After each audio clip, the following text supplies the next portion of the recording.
You know, I talk a lot about relationship marketing and our commerce and how it's so important. Well, I've got a real treat for you right now. One of my buddies and colleagues who talks about the same type of thing of going out of your way to help other people and building it in a go-giver kind of way, that's a key term there, is the one and only Bob Burg, who joins us now. Bob, thanks for being with us. Thanks, Terry. You know, I watch all your broadcasts from the road wherever you're speaking, and so it's kind of different now to actually be on the be in front of the camera instead of watching you. I really enjoy all your broadcasts from all over the country, all over the world, actually. Yeah, it's kind of fun. Great to have you here. I really admire you, Bob. But you talk a lot about go-giver, and you talk about that way of winning without intimidation. Tell me a little bit, on the people that are watching, what your philosophy is on life and approaching it from a business point of view. Well, in a nutshell, it's really that you can get whatever it is you want while making other people feel good about themselves. And when you do it from a basis of authenticity and genuinely wanting to do right by other people, it's not only a nice way to live life, it's actually a very profitable way to live life as well. Yeah, it seems to work really well like that. Now, particularly today, in times like these, how do you see the go-giver philosophy working?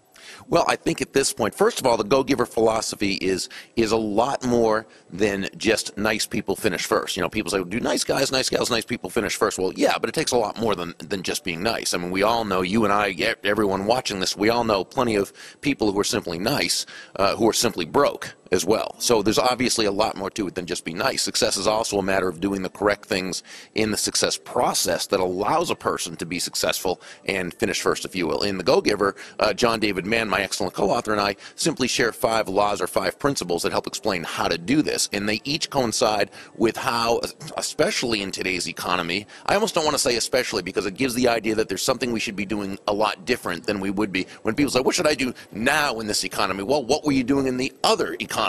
Were you adding value to people's lives? Were you providing much more in value than you were taking in payment? Were you going out of your way to give that person the ultimate buying experience? Well, then you should be doing that now. And the fact is, right now, because we're believing, whether it's the the media-imposed recession or the government-imposed recession or whatever the imposed R word you want to use, on a macro level, there's nothing we can do about that. What we can do is, on a micro level, we can decide we're not going to buy into it. I love what my friend Dr. Ivan Meisner, founder of B&I, says. He says, I absolutely refuse to participate in the recession. And I love that. Of course, that doesn't mean our customers, clients, and prospects refuse to participate, but we don't have to participate. And so if we keep adding value, if we keep doing the right things, if we don't pull back, but instead keep it going, our competitors, if you will, they are pulling back. And it's been proven many times over that those who in a recession or when the economy is not going as it should, it's those who keep going, they end up getting a bigger share of the market anyway. So then when things pull back and get better again, they're way ahead. They're 9 steps ahead of the game in a 10-step game. Yeah, exactly. I like what you're saying because I've often said when people talk about, hey, I'm not going to be part of this recession, I go, well, like you're out in a hurricane. Say, well, I'm not going to be part of the hurricane. Hey, it's already going on. But what you can do is implement the right procedures, do the right things, and say, hey, we're going to succeed no matter what on this.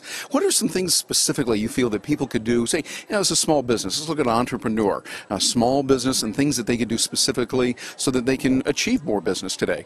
Well, I think in a sense, if there's one thing to do, and I won't say differently, but with a little bit more focus, is tying your product, service, your solution into a little bit more of finance, how it's going to affect specifically the bottom line. So where someone might purchase something because they really they want it, they want the feel, they want to look good, feel good, or whatever, we might now have to tie it into how it's going to affect and prove a financial situation. Yeah, which is really a good point no matter what, but particularly now we do that. Exactly, sure. You know, we have to focus on what we need to focus on based on the situation. So we need to still adapt to what's happening there while at the same time refusing to participate in the misery in making things happen. And it's the small business owner, it's the salesperson, it's the entrepreneur that is always the engine that drives the economy. And we're going to have to do the same thing right now and just keep going, keep going, keep going. Yeah, you know, one of the things I find remarkable about it is forcing us to really do the things that are right in a free market way. You and I are both lovers of the free market and liberty and freedom to really, correct me if I'm wrong on your part, but do anything you want as long as you're not harming someone else. And today we see that, hey, we're getting a chance to get rid of some of the things that we really shouldn't be doing and do the things that we should. And so we see those kind of things working. Now, your book, I'm not going to let you get away without telling us a little bit more about your book, The Go-Giver. I read the book. I love it. And if you have not purchased that book yet, you need to go over and get it. Do yourself a favor. I mean, Bob, you're only charged, what is it, $500 for that book? Is that right? Yeah, but something like that. Well, it's worth that much anyway. 95 or something like that, sure. Seriously, well, how can they get information on the book? They can get it at their local booksellers. I know Barnes & Noble, Borders, I believe they have pretty big displays about it still. We've been very fortunate. It sold about 120,000 copies in the first 14 months. And that's only because it's not from John David Mann, my great co-author, and I being out there selling it ourselves. It's from word of mouth and people passing it along, which we really appreciate. But Barnes & Noble, Borders, Amazon.com, if they go to my website, www.burg.com,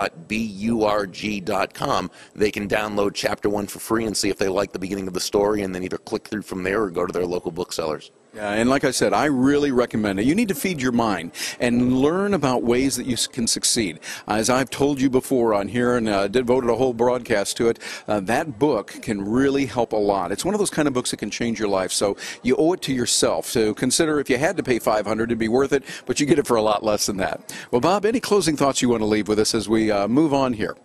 I think it's just a matter of keep up the fight. Don't buy into it all what the media is telling you. Don't buy into the dependency the government would like you to have. Be self-sufficient. Give a lot to charity because it's something you want to do when you want to do it and it aligns with your values. But understand that that you are going to be the one that's going to be your own stimulus package. It's not going to be from someone else. It's not going to be from forcibly taking from someone else. It's going to be because you found a way to add value to other people's lives. Bob, you are a man who helps many people, including me, and I'm greatly indebted to you. Your Winning Without Intimidation blog that's out there, which, by the way, is another great one you need to subscribe to for free, and your books and the way that you live your life. You, sir, are a gentleman, and I'm honored to call you my friend. Well, thank you. The pleasure's mine, and I feel the same way, Terry. Thank you.